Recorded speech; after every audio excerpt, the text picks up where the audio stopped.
ഓം നാരായണ. സർവം ശ്രീ കൃഷ്ണാർപ്പണമസ്തു. കാമദ ഏകാദശിയെക്കുറിച്ചാണ് പറയുന്നത്. ഭഗവാൻ ശ്രീമൻ നാരായണന് ഏറെ പ്രിയപ്പെട്ടതാണ് ഏകാദശി വ്രതം.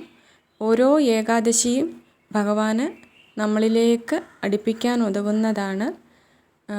അതേപോലെ ഏകാദശി വ്രതത്തിൻ്റെ ഫലപ്രാപ്തി എന്ന് പറയുന്നത് ഇഹലോകത്ത് സൗഖ്യവും പരലോകത്ത് മോക്ഷപ്രാപ്തിയുമാണ് സാധ്യമാകുന്നത്.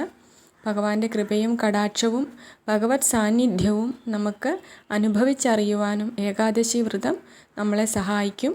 അപ്പം ഭഗവാന്റെ നാരായണൻ്റെ അനുഗ്രഹം ലഭിക്കുവാനായിട്ട് ആഗ്രഹിക്കുന്ന എല്ലാവരും ഏകാദശി വ്രതം തീർച്ചയായും എടുത്തിരിക്കണം. അതിലൂടെ ഭഗവാന്റെ വലിയൊരു സ്നേഹം നമുക്ക് നേടിയെടുക്കാനായിട്ട് സാധിക്കും. ബാക്കി എല്ലാ ആഗ്രഹങ്ങൾക്കും ഉപരിയാണ് ഭഗവാൻ നമ്മളെ ഒന്ന് നോക്കുക, അല്ലെങ്കിൽ ഭഗവാന്റെ ഒരു കടാക്ഷം നമ്മളിലേക്ക് എത്തിപ്പെടുക എന്നുള്ളത്. അത് കിട്ടിയാൽ തന്നെ ഏറ്റവും വലിയ പുണ്യം അത് തന്നെയാണ്. അപ്പോൾ അതിനുള്ള ഏറ്റവും നല്ല മാർഗം, ഏറ്റവും ലളിതമായ മാർഗം, ഏകാദശി ലളിതമായ വ്രതാനുഷ്ഠാനമല്ല, എന്നാലും ഭഗവാനിലേക്ക് അടുക്കാൻ നമുക്ക് ഏറ്റവും നല്ലത് സ്തുതികളും കീർത്തനങ്ങളും കൂടാതെ വ്രതാനുഷ്ഠാനവും നമ്മളെ ഏറെ ഭഗവാനോട് അടുപ്പിക്കും. അതായത് നമ്മൾ ഭഗവാനിലേക്ക് അടുക്കാൻ ആഗ്രഹിക്കും തോറും അതിലേറെ സ്നേഹത്തോടെ വേഗത്തോടെ കണ്ണൻ നമ്മളിലേക്ക് എത്തും. അപ്പോൾ അതാണ് ഏറ്റവും കാര്യം. അപ്പോൾ അങ്ങനെ ആഗ്രഹിക്കുന്ന ഏവരും ഏകാദശി വ്രതം അതിൻ്റെ അതേ നിഷ്ഠയോടുകൂടി, അതായത് എല്ലാത്തിനും അതിൻ്റേതായ നിഷ്ഠയുണ്ട്, അതേ നിഷ്ഠയോടുകൂടി അത് അനുഷ്ഠിക്കുവാനായിട്ട് ശ്രമിക്കണം.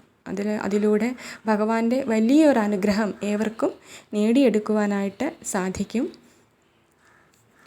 ചൈത്ര നവരാത്രിക്ക് ശേഷമുള്ള ആദ്യത്തെ ഏകാദശിയാണ് കാമദ ഏകാദശി. പേര് പോലെ തന്നെ ഈ വ്രതം അനുഷ്ഠിക്കുന്ന ഏതൊരു ഭക്തൻ്റെയും എല്ലാ ആഗ്രഹങ്ങളും ഭഗവാൻ നാരായണൻ സാധിച്ചു തരുമെന്ന് വിശ്വസിക്കുന്നു. ഈ വ്രതത്തിൽ അല്ലെങ്കിൽ ഈ ദിവസം നമ്മൾ ശ്രീകൃഷ്ണ ഭഗവാനെയാണ് ആരാധിക്കുന്നത്. എല്ലാ ഏകാദശികളെക്കുറിച്ചുമുള്ള മാഹാത്മ്യം ഭഗവാൻ ശ്രീകൃഷ്ണൻ യുധിഷ്ഠിരനോട് പറഞ്ഞിട്ടുണ്ട്. യുധിഷ്ഠിര മഹാരാജാവ് മഹാഭാരതത്തിലെ അദ്ദേഹത്തോട് ഭഗവാൻ ശ്രീകൃഷ്ണൻ പറഞ്ഞിട്ടുണ്ട്. അത് വസിഷ്ഠ മഹർഷി ദിലീപ മഹാരാജാവിന് വിവരിച്ച് നൽകുന്നതാണ്. രത്നപുരി എന്ന അതീവ സമ്പന്നമായ ഒരു നഗരം ഉണ്ടായിരുന്നു. അവിടെ പുണ്ടരീകൻ എന്നു പേരായ ഒരു രാജാവാണ് ഭരിച്ചിരുന്നത്. അവിടെ ഒരു ഗന്ധർവ ദമ്പതികളുണ്ടായിരുന്നു. ലളിത എന്നുമായിരുന്നു അവരുടെ പേര്.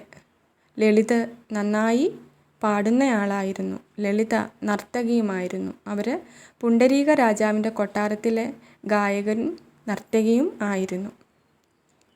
ഒരു ദിവസം ലളിത് കൊട്ടാരത്തിൽ പാടുമ്പോൾ അദ്ദേഹത്തിൻ്റെ ശ്രദ്ധ തൻ്റെ ഭാര്യ നൃത്തം ചെയ്യുന്നതിലേക്ക് അല്പനേരം മാറിപ്പോയി.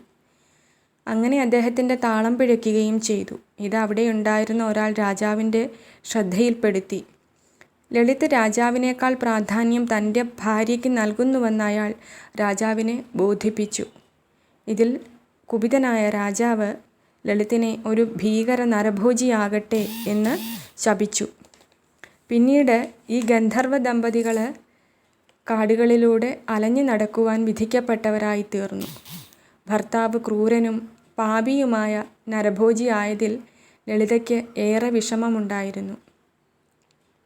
അങ്ങനെ ആ കാലത്ത് അവർ വിന്ധ്യാചല മലനിരകളിൽ കൂടി അലഞ്ഞു തിരിയുന്ന സമയത്ത് ലളിത ശൃംഗിമുനിയെ കണ്ടുമുട്ടി. അവർ അദ്ദേഹത്തോട് തൻ്റെ വിഷമാവസ്ഥകളെല്ലാം പറയുകയുണ്ടായി. തൻ്റെ ഭർത്താവിനെ ശാപത്തിൽ നിന്നും മോചിപ്പിക്കണമെന്നവർ മുനിയോട് അഭ്യർത്ഥിച്ചു. ശൃംഗിമുനി അവരോട് കാമദ ഏകാദശി വ്രതം അനുഷ്ഠിച്ച് ശ്രീകൃഷ്ണ ഭഗവാനെ പ്രസാദിപ്പിക്കുവാനായി പറഞ്ഞു. അങ്ങനെ ലളിത കാമദ ഏകാദശി അനുഷ്ഠിക്കുകയും ഭഗവാൻ ശ്രീകൃഷ്ണൻ്റെ അനുഗ്രഹം നേടുകയും ചെയ്തു. അതിൻ്റെ ഫലമായി ലളിതിന് ശാപമോക്ഷം നേടുകയും അവർ ഗന്ധർവ ലോകത്തേക്ക് മടങ്ങുകയും ചെയ്തു എന്നാണ് കഥ. കാമദ ഏകാദശിക്ക് ഭഗവാൻ ശ്രീമൻ നാരായണനെ ശ്രീകൃഷ്ണ ഭഗവാന്റെ രൂപത്തിലാണ് ആരാധിക്കുന്നത്. ഇതിൻ്റെ വ്രതഫലം സകല പാപങ്ങളിൽ നിന്നുള്ള മോചനമാണ്.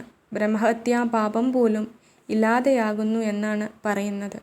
കാമദ ഏകാദശി എടുക്കുന്ന ഒരാളിന് അദ്ദേഹത്തിൻ്റെ കുടുംബവും തലമുറകൾ പോലും പാപമോചിതരായി തീരുന്നു എന്ന് പറയുന്നു. ഒപ്പം സകലവിധ ആഗ്രഹങ്ങളും സാധിക്കുകയും അവസാനം മോക്ഷവും നേടും ഭഗവാൻ ശ്രീകൃഷ്ണൻ അത് സാധിച്ചു നൽകുമെന്ന് വിശ്വസിക്കുന്നു. ഏപ്രിൽ 19 വെള്ളിയാഴ്ചയാണ് കാമദ ഏകാദശി. അന്ന് രാവിലെ 6:12 നമ്മൾ ഉപവാസം സ്റ്റാർട്ട് ചെയ്യുന്നത്. അപ്പം അതിനു മുന്നേ ബ്രഹ്മമുഹൂർത്തത്തിൽ തന്നെ ഉണർന്ന് കുളിച്ച് പൂജാതി കർമ്മങ്ങളൊക്കെ ചെയ്ത് നിങ്ങൾക്കറിയാവുന്ന ഭഗവാന്റെ നാമങ്ങളൊക്കെയും എന്തൊക്കെ അറിയാമോ അതൊക്കെ ചൊല്ലാം. സഹസ്രനാമങ്ങൾ ചൊല്ലാം, ഭഗവാന്റെ 12 നാമങ്ങൾ ചൊല്ലാം. അതായത് ഓം കേശവായ നമ, ഓം നാരായണായ നമ, ഓം മാധവായ നമ, ഓം മധുസൂദനായ നമ, ഓം വിഷ്ണവേ നമ, ഓം ഗോവിന്ദായ നമ, ഓം ത്രിവിക്രമായ നമ, ഓം ശ്രീധരായ നമ, ഓം വാമനായ നമ, ഓം ഋഷികേശായ നമ, ഓം പത്മനാഭായ നമ, ഓം ദാമോദരായ നമ. അത് ചൊല്ലാം. ഭഗവാന് ഏറ്റവും ഇഷ്ടമുള്ള 28 നാമങ്ങളുണ്ട്. അത് ചൊല്ലാം. രാമായണം വായിക്കാം, ഭാഗവതം വായിക്കാം, ഭഗവത്ഗീത, നാരായണീയം ഒക്കെ നിങ്ങൾക്ക് എന്തൊക്കെ അറിയാമോ അന്നേ ദിവസം അതൊക്കെ പാരായണം ചെയ്യാം. ഉപവാസം എന്ന് പറയുന്നത് വെറുതെ ആഹാരം ഉപേക്ഷിക്കുക എന്ന് മാത്രമല്ല, ഉപവസിക്കുക, അടുത്ത് വസിക്കുക എന്നാണ് അർത്ഥം. അതായത് നമ്മളെപ്പോഴും ഭഗവാന്റെ കൂടെ ആയിരിക്കുക, വാക്കാലും ചിന്തയാലും പ്രവൃത്തിയാലും ഭഗവാന്റെ കൂടെ ആയിരിക്കുക.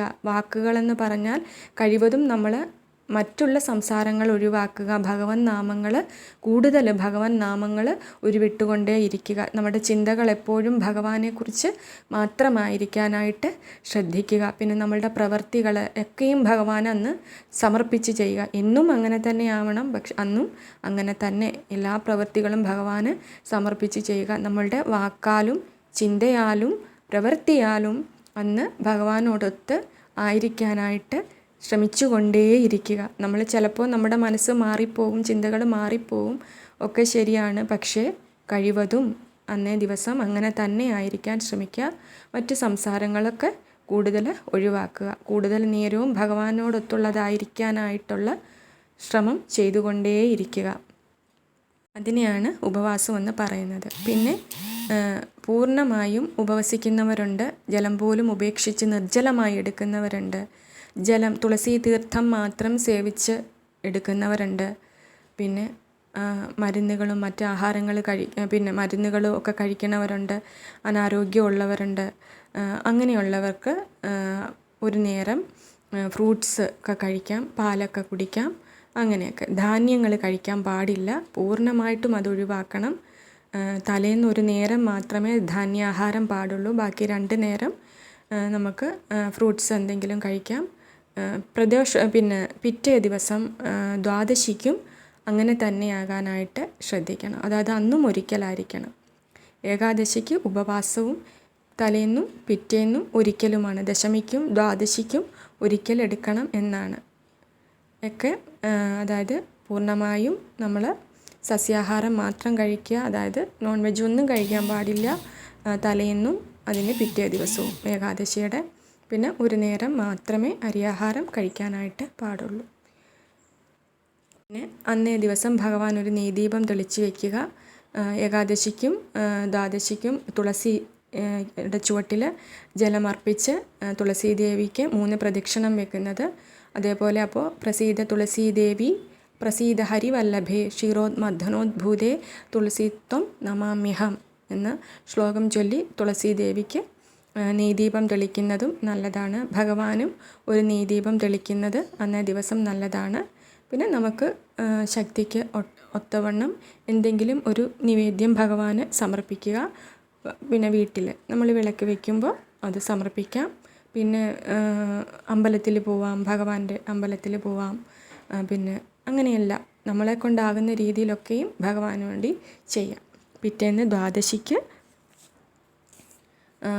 പാരണ വീടേണ്ട സമയം 6:12 ആണ്. രാവിലെ 6:12 AM മുതൽ 10:20 AM വരെയാണ് ശനിയാഴ്ച പാരണ വീട്ടേണ്ട സമയം. അപ്പോൾ ആ കറക്റ്റ് ആ സമയത്ത് തന്നെ പാരണ വീട്ടുവാനായിട്ട് ശ്രദ്ധിക്കണം.